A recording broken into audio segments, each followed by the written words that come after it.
Hello student, कैसे हैं आप सब। उम्मीद करता हूं आप सब अच्छे होंगे, मस्त होंगे, बेहतर होंगे। आपकी पढ़ाई बेहतर चल रही होगी बच्चों। और क्लास 12 फिजिक्स एनसीईआरटी में चैप्टर 10 हमारा कंप्लीट। अब चैप्टर 11 स्टार्ट होने जा रहा है। चैप्टर 11 बहुत ही जल्द कंप्लीट हो जाएगा बच्चों। एक छोटा सा आपका चैप्टर है विकिरण तथा द्रव्य की द्वैत प्रकृति। इस चैप्टर में आपको डी ब्रॉगली, प्रकाश विद्युत प्रभाव और आइंस्टीन का समीकरण, 2-3 ही क्वेश्चन ऐसे हैं। और मान लीजिए इलेक्ट्रॉन उत्सर्जन से संबंधित कुछ परिभाषिक शब्दावली, 3-4 क्वेश्चन ही ऐसे कि 4 लेक्चर में एक दिन में यदि चाहूँ तो पूरा कंप्लीट कर दूँ, है ना। लेकिन बच्चों इसको मैं एक एक छोटे छोटे टॉपिक के माध्यम से, छोटे छोटे वीडियोज लेक्चर के माध्यम से आपको प्रोवाइड करूँगा। और यदि आप चाहेंगे तो एक रिवीजन के रूप में एक ही चैप्टर में कंप्लीट कर दूंगा। बिल्कुल चिंता ना करें। फिलहाल अभी आज हमारा चैप्टर स्टार्ट हो रहा है, तो आज हम कुछ बेसिक के बारे में सीखेंगे। जैसे आपके चैप्टर स्टार्ट होते ही सबसे पहला आपका जो शब्द आता है बच्चों विद्युत विसर्जन की, कि ये विद्युत विसर्जन है क्या।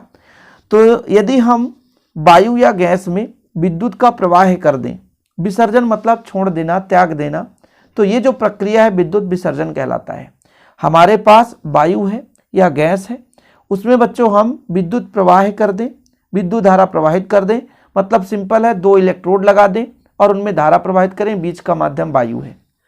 तो यह जो प्रक्रिया है विद्युत विसर्जन कहलाता है। ठीक है। विद्युत विसर्जन का अध्ययन कई वैज्ञानिकों का नाम आप सुनेंगे, जैसे फैराडे साहब जी भी विद्युत विसर्जन का अध्ययन किए, विलियम क्रुक्स ने भी किया, रुंटगेन ने भी किया, जिसे रोंटजन भी कहते हैं। रुंटगेन यानी रोंटजन वही है, ये कंफ्यूज मत होना कि रोंटजन कहाँ से आ गया। तो विलियम क्रुक्स, फैराडे, है ना, जे थॉमसन आदि कई वैज्ञानिकों ने विद्युत विसर्जन संबंधित अध्ययन किया। लगभग लगातार कई लोग प्रयास किए, लेकिन सबके सब सक्सेस नहीं हुए। सबसे पहले हमारे क्रुक्स साहब, विलियम और एवं क्रुक्स दोनों अलग अलग हैं। विलियम क्रुक्स नाम जोड़ दिया गया क्योंकि 2 व्यक्ति मिलकर ये कर रहे थे। जैसे फैराडे साहब आए, रोंटजन साहब आए, जे थॉमसन, ये सब लोग अपना प्रयास जारी रखे। ऐसा नहीं है, कुछ न कुछ इन्होंने एक नया सिद्धांत दिया। लेकिन विद्युत विसर्जन में वैसे सबसे पहले सफल किसका रहा, तो विलियम क्रुक्स का जो प्रयोग था सबसे पहले सफल हुआ। उन्होंने बताया भाई कि कैथोड किरणें होती है दुनिया में, जो कि एक प्रकार से ऋणावेशित होता है, और उन्हीं के आधार पर आगे चलकर कैनाल किरणें यानी एनोड किरणों की खोज हो गई। तो विद्युत विसर्जन के कई सारे प्रयास फेल भी रहे, लेकिन सर्वप्रथम विलियम क्रुक्स जी का जो प्रयोग था बिल्कुल वो सफल रहा। चलिए कोई बात नहीं। तो फिलहाल विद्युत विसर्जन की यदि बात करें तो विद्युत विसर्जन तो समझ गए कि वायु या गैस में सीधा विद्युत यदि प्रवाह कर दिया जाए वो विद्युत विसर्जन कहलाता है।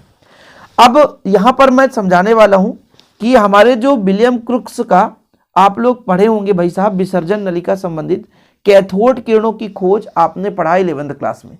सबको पता है कैथोड किरणों की खोज के लिए हमारे विलियम एवं क्रुक्स ने एक निर्वात ट्यूब ले लिया। निर्वात ट्यूब मतलब एक विसर्जन नलिका, एक ट्यूब ले लिया और जिसमें किसी प्रकार का चार्ज नहीं है, जिसमें किसी प्रकार का कोई वायु ना हो। वायु भी हो तो उसे हम निर्वात बना लेते हैं निर्वात पंप के माध्यम से, जिसे यहाँ पर वायु चूसक पंप भी कह सकते हैं।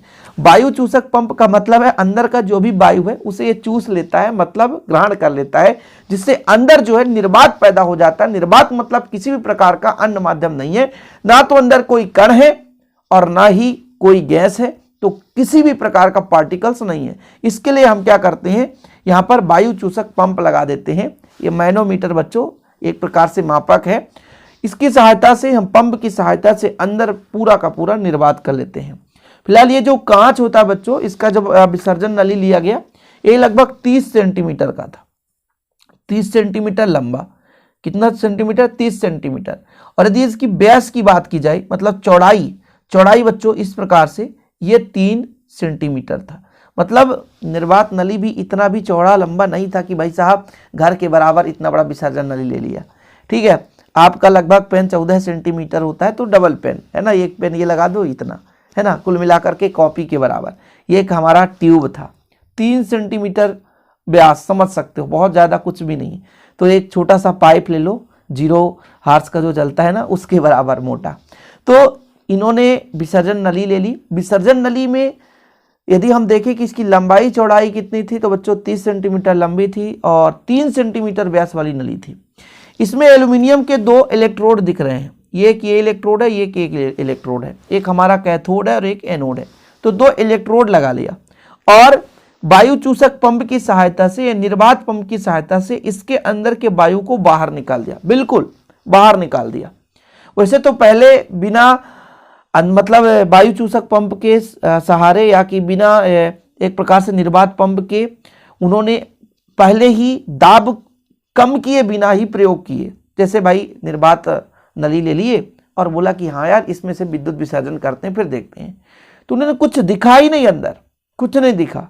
लेकिन बाद में उन्होंने सोचा यदि दाब को अत्यंत कम कर दिया जाए, दाब को यदि अत्यंत कम कर दिया जाए, फिर इलेक्ट्रोडों के बीच विभवांतर लगाया जाए, तब उन्होंने देखा कि हाँ भाई साहब कुछ ऐसी किरणें हैं जो कैथोड से निकलकर एनोड की ओर चल रही हैं।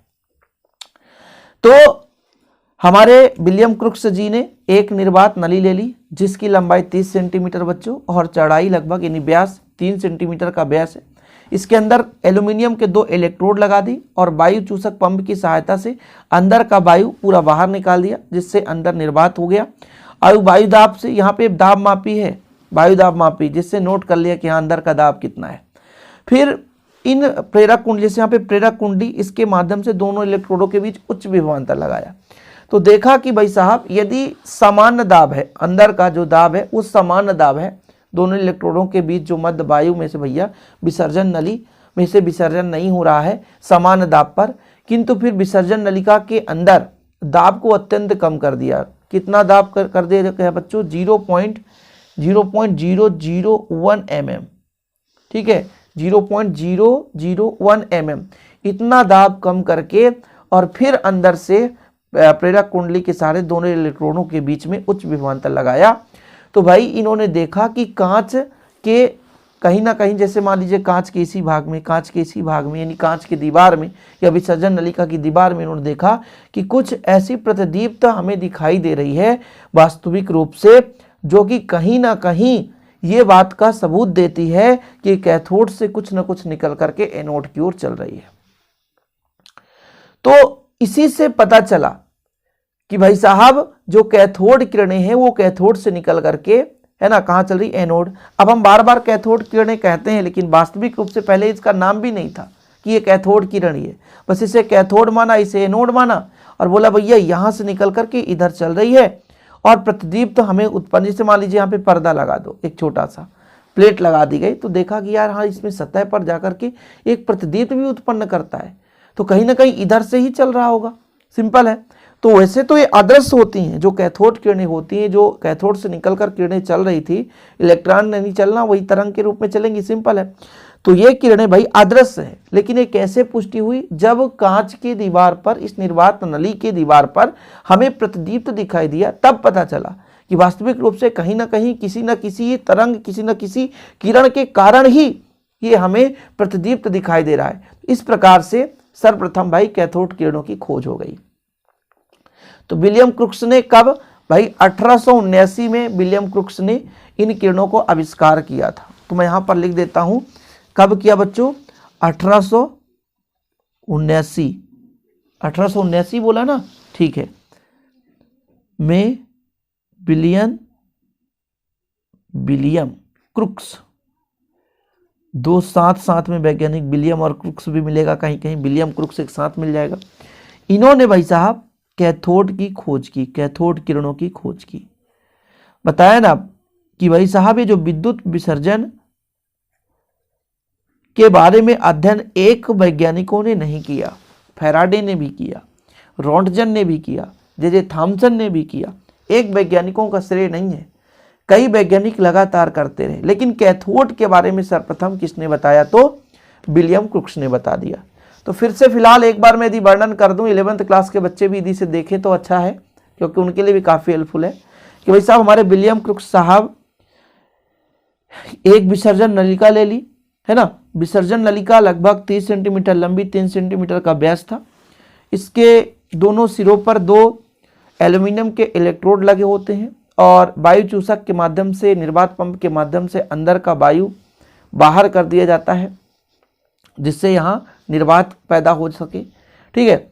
और मैनोमीटर की सहायता से यहाँ के दाब का हम गणना कर सकते हैं। अब बच्चों प्रेरक कुंडली के माध्यम से दोनों इलेक्ट्रोडों के बीच उच्च विभवांतर लगाया जाता है और यदि सामान्य दाब पर देखें तो दोनों इलेक्ट्रोडों के बीच वायु में से कोई विद्युत विसर्जन नहीं होता, मतलब यहाँ कोई विद्युत विसर्जन नहीं होता। लेकिन अंदर का दाब अत्यंत कम कर दिया जाए 0.001 mm, इतना दाब कम करने के बाद फिर से विसर्जन की गई तो देखा गया कि कुछ प्रतिदीप्त कांच के दीवार पर, विसर्जन नलिका के दीवार पर हमें दिखाई देती है। अब ये प्रतिदीप्त, ये जो रंग है वो कांच के प्रकृति पर निर्भर करता है कि कांच किस प्रकार का है बच्चों, है ना। अब ये कैथोड किरण है, इसकी पुष्टि विलियम क्रुक्स ने कर दी कि हाँ भाई कुछ ना कुछ ऐसी किरणें हैं जो कि कैथोड से निकल करके एनोड की ओर जा रही हैं, उन किरणों को कैथोड किरण कह दिया। तो यह परिघटना, यह जो खोज है कब हुई, 1879 में विलियम क्रुक्स के द्वारा। कब हुआ, 1879 में विलियम क्रुक्स के द्वारा। इसके बाद जे टॉमसन जी भी अपने प्रयोग को भैया आगे चलाते गए और फिर इलेक्ट्रॉन और उसके द्रव्यमान में एक अनुपात का मान निकाला कि E/m का मान किसने, जे टॉमसन ने। किसने बच्चों, जे टॉमसन ने। इसी के प्रयोग के आधार पर जे टॉमसन भी हमारे आगे बढ़ते गए अपने प्रयोग में। जे टॉमसन द्वारा E/m का मान दिया गया, E/m का मान दिया गया 1.7589 इंटू 10⁻11 कूलाम। ये भाई जे टॉमसन द्वारा दिया गया। यदि ऑब्जेक्टिव क्वेश्चन पूछ दिया जाए तो फिर आपको दिक्कत नहीं होनी चाहिए। अब इलेक्ट्रॉन पर आवेश का वैल्यू कितना होता है, आवेश का मान कितना होता है, इसके लिए 1913 में वैज्ञानिक हमारे आए मिलिकन साहब और तेल बूंद का प्रयोग किए। सबको पता है तेल बूंद का प्रयोग, ठीक है। तो 1913 में हमारे किसने भाई साहब, वैज्ञानिक R.A. मिलिकन ने इलेक्ट्रॉन पर आवेश की मात्रा के लिए तेल बूंद का प्रयोग लाए। फिर उन्होंने कहा कि मूल आवेश का मान कितना होता है, किसके द्वारा दिया गया भैया, तो मिलिकन ने आया और बताया कि भाई जो एक्चुअल में एक इलेक्ट्रॉन पर आवेश कितना होता है, एक इलेक्ट्रॉन पर आवेश, इसका मान होता है तेल बूंद प्रयोग से 1.602 इंटू 10⁻⁻19 कूलाम। ये भाई साहब एक इलेक्ट्रॉन पर आवेश की मात्रा है, ठीक है। ये चीज़ है, आप लोग थोड़ा सा कुछ पृष्ठभूमि में चर्चा कर रहा हूँ तो इतना पढ़ना जरूरी है बच्चों, ठीक। तो ये चीज़ें कुछ पृष्ठभूमि है कि विलियम क्रुक्स साहब जी हमारे कैथोड किरण की खोज कर दिए थे। विद्युत विसर्जन का अध्ययन भाई साहब तो सभी ने किया, फैराडे साहब भी किए, रोंटगेन ने भी किए, जे टॉमसन ने भी किए। जे टॉमसन द्वारा भाई इलेक्ट्रॉन और मास पे जो रेशियो है वो निकाल कर दिखाया गया। इसके बाद बोला गया कि भाई साहब स्मॉल m यानी कण का जो द्रव्यमान है, एक इलेक्ट्रॉन का द्रव्यमान है, उसकी वैल्यू कितनी होती है। तो यदि ऑब्जेक्टिव क्वेश्चन में पूछ दिया जाए कि m का मान कितना होता है तो 9.1, एक इलेक्ट्रॉन का द्रव्यमान 9.1 × 10⁻31 किलोग्राम। ये भी ऑब्जेक्टिव में कई बार पूछा गया है। ये एक इलेक्ट्रॉन के द्रव्यमान का मान है, जरूरी है, ये जरूरी है बच्चों आपके सिलेबस में, इसलिए मैं सोचता हूँ कि एक एक पॉइंट आपको समझाते चलूँ। अब हम बात करेंगे बच्चों इलेक्ट्रॉन वोल्ट और कार्यफलन की। कार्यफलन किसे कहते हैं, इलेक्ट्रॉन वोल्ट किसे कहते हैं, ठीक है। तो इलेक्ट्रॉन वोल्ट एक ऊर्जा का है ना, मात्रक है भाई साहब। तो इलेक्ट्रॉन वोल्ट कहेंगे यह वह ऊर्जा का छोटा मात्रक है किसी इलेक्ट्रॉन को 1 वोल्ट विभवांतर में त्वरित किए जाने पर उसके द्वारा प्राप्त ऊर्जा को 1 इलेक्ट्रॉन वोल्ट कहते हैं। ये ऑब्जेक्टिव में 1 नंबर में क्वेश्चन पूछ दिया जाता है या आ जाता है। 1 इलेक्ट्रॉन वोल्ट का मान कितना होता है, तो 1 इलेक्ट्रॉन वोल्ट का मान होता है 1.602 × 10⁻19 जूल। ध्यान ये रखना है, यदि यहाँ पर कूलाम आ गया तो वो 1 इलेक्ट्रॉन वोल्ट नहीं है, वो 1 इलेक्ट्रॉन पर आवेश की मात्रा है। यदि यहाँ पे जूल आ गया तभी उसे आप 1 इलेक्ट्रॉन वोल्ट कह सकते हैं। नहीं तो पता चला कूलाम दे दिया और आप कंफ्यूज हो गए कि सर ने बताया था कूलाम, बता दिए भाई, लगा दिए 1 इलेक्ट्रॉन वोल्ट बराबर इतना नहीं, या कि कंफ्यूज हो जाओ जूल दिया है और कहो यार ये तो भाई 10⁻⁻19 है, ये तो आवेश पर आवेश की वैल्यू है, ठीक है, 1 इलेक्ट्रॉन पर आवेश है, ये तो 1 इलेक्ट्रॉन वोल्ट हो ही नहीं सकता है। जबकि बच्चे नहीं देखते कि यहाँ पर जूल है कि कूलाम है, ये चीज़ हमेशा ध्यान में रखना होता है। तो किसी इलेक्ट्रॉन को 1 वोल्ट विभवांतर में त्वरित किए जाने पर, 1 वोल्ट विभवांतर में त्वरित किए जाने पर उसके द्वारा प्राप्त ऊर्जा को 1 इलेक्ट्रॉन वोल्ट कहते हैं। कि 1 वोल्ट विभवांतर में यदि हम त्वरित कर रहे हैं तो कितना ऊर्जा प्राप्त की जा रही है उस इलेक्ट्रॉन को, तो भैया 1 इलेक्ट्रॉन वोल्ट कहलाता है। ये चीज समझो। अब कार्यफलन की परिभाषा आप लोग लिखो, मैं यहाँ पर थोड़ा सा आपको समझा देता हूँ कि कार्यफलन किसे कहेंगे। जैसे हमें किसी धातु के सतह से इलेक्ट्रॉन निकालना है तो हम बाहर से ऊर्जा देंगे, सिंपल है, ठीक है। जैसे किसी बच्चों को रुलाना है तो भाई उसे हम मारेंगे, हम एनर्जी खपत करेंगे। तो यदि ये धातु है, ये धातु है और धातु की सतह से हमें इलेक्ट्रॉन उत्सर्जित करना है, धातु की सतह से इलेक्ट्रॉन उत्सर्जित करना है, तो भाई कुछ ना कुछ उसे न्यूनतम ऊर्जा की आवश्यकता होगी और जो हम ऊर्जा देते हैं उसे ही हम उसका कार्यफलन कहते हैं। यानी किसी धातु के सतह से इलेक्ट्रॉन उत्सर्जन के लिए, किसी धातु के सतह से इलेक्ट्रॉन उत्सर्जन करने के लिए बच्चों इलेक्ट्रॉन हम निकालना चाहते हैं, इलेक्ट्रॉन यहाँ से निकलेगा तो इलेक्ट्रॉन निकालने के लिए कुछ ना कुछ उसे एनर्जी लगेगी, इसे हम कुछ हीट देंगे, चाहे वो प्रकाश से हो, चाहे गर्म करके हो, चाहे विकिरण के माध्यम से हो, किसी भी तरीके से इस पर हम एनर्जी दे सकते हैं, उसे उसका हम कार्यफलन कहते हैं। क्या बोलते हैं बच्चों? कार्यफलन। बिल्कुल कोई दिक्कत तो नहीं है। ये किसी धातु की सतह से इलेक्ट्रॉन उत्सर्जन के लिए आवश्यक न्यूनतम ऊर्जा उस धातु का कार्यफलन कहलाता है, जिसे हम फाई नॉट से दर्शाते हैं। ये फाई है और ये नॉट दर्शा दिए तो ये कार्यफलन कहलाता है। कार्यफलन किसे कहते हैं? तो ये समझिए किसी धातु की सतह से इलेक्ट्रॉन उत्सर्जन के लिए आवश्यक न्यूनतम ऊर्जा, कितनी ऊर्जा उसे आवश्यक है, कितनी ऊर्जा उसे चाहिए जिससे धातु की सतह से इलेक्ट्रॉन निकल जाए। और भैया एक देहली आवृत्ति भी इससे पूछा जाता है कि देहली आवृत्ति क्या है, कि वह न्यूनतम आवृत्ति जिससे कम आवृत्ति पर, जैसे मान लीजिए कोई प्रकाश किरण किसी धातु की सतह पर आपतित होती है और धातु की सतह से इलेक्ट्रॉन उत्सर्जित होने लगती है, तो जो आपतित होने वाली प्रकाश किरण है उसकी भी एक निश्चित आवृत्ति होती है। यदि उससे कम आवृत्ति हो जाए तो धातु की सतह से इलेक्ट्रॉन उत्सर्जित नहीं होंगे। मैं क्या कह रहा हूं, मान लीजिए कोई प्रकाश किरण किसी धातु की सतह पर आपतित हो रही है। अब धातु की सतह पर जब इलेक्ट्रॉन मतलब एक प्रकार से प्रकाश किरणें आपतित होगी तो इलेक्ट्रॉन भी आपतित होगा। वो चीज़ तो आपको पता होना चाहिए, क्योंकि धातु में जो प्रकाश किरणें आपतित हो रही है उसमें कण है, कण में इलेक्ट्रॉन है, ये सब कंपन करते हुए आगे की ओर बढ़ते हैं।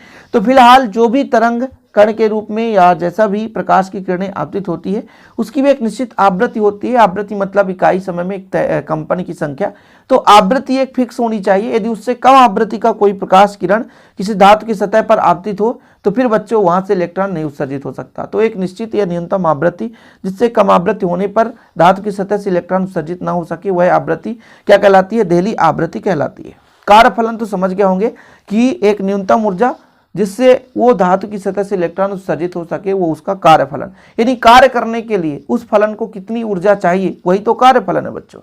फिलहाल यहाँ पर आप एक न्यूमेरिकल क्वेश्चन देख सकते हो कि एक इलेक्ट्रॉन को 100 वोल्ट विभवांतर द्वारा त्वरित किया जाता है, उसके द्वारा प्राप्त ऊर्जा को जूल एवं इलेक्ट्रॉन वोल्ट में ज्ञात कीजिए। एक इलेक्ट्रॉन को 100 वोल्ट विभवांतर, तो भाई साहब उसके द्वारा प्राप्त ऊर्जा को जूल एवं इलेक्ट्रॉन वोल्ट में प्राप्त कीजिए।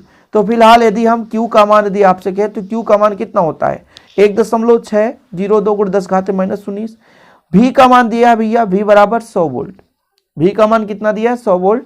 तो K बराबर होता है QV, तो Q का मान रख दो, V का मान रख दो, ठीक है। ये चीज आप आंसर ला सकते हो आसानी से।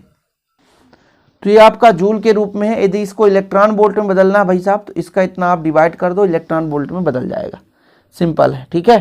तो ये चीज़ न्यूमेरिकल है, मेहनत करने की जरूरत नहीं है। न्यूमेरिकल यहाँ से बहुत कम चांसेस है, 2 नंबर क्वेश्चन पूछा जाएगा। मैं पृष्ठभूमि आज इसलिए चर्चा किया बच्चों, आगे मैं जो समझाने वाला हूँ इलेक्ट्रॉन उत्सर्जन वो काफ़ी महत्वपूर्ण रहेगा। अगले लेक्चर में इलेक्ट्रॉन उत्सर्जन को जो 4 प्रकार हैं उन चारों प्रकार को हम देखेंगे। इसके बाद हर्ट्ज का प्रयोग, हालबॉक्स का प्रयोग, लेनार्ड का प्रयोग, इन सभी का प्रयोग देखेंगे। तीनों प्रयोग एक साथ हम कवर कर देंगे, बिल्कुल चिंता ना करें। 3-4 दिन या 5-6 दिन, लगभग ज़्यादा से ज़्यादा 5 दिन में ये चैप्टर हमारा कंप्लीट हो जाएगा। आज के लिए इतना ही बच्चों। वीडियो पसंद आए तो लाइक करके शेयर जरूर करें। मिलते हैं वीडियो के साथ। जय हिंद, वंदे मातरम। और इसका हैंड रिटन नोट्स लेना तो कॉन्टैक्ट नंबर मैं आपको बता देता हूँ, 96 85 29 91 49, 96 85 29 91 49। ये मेरा पर्सनल नंबर है, कॉन्टैक्ट कर सकते हैं। 100 रुपीज़ चार्ज है, प्रॉपर रूप से हैंड रिटन नोट्स आपको मिलेगा। जय हिंद, वंदे मातरम।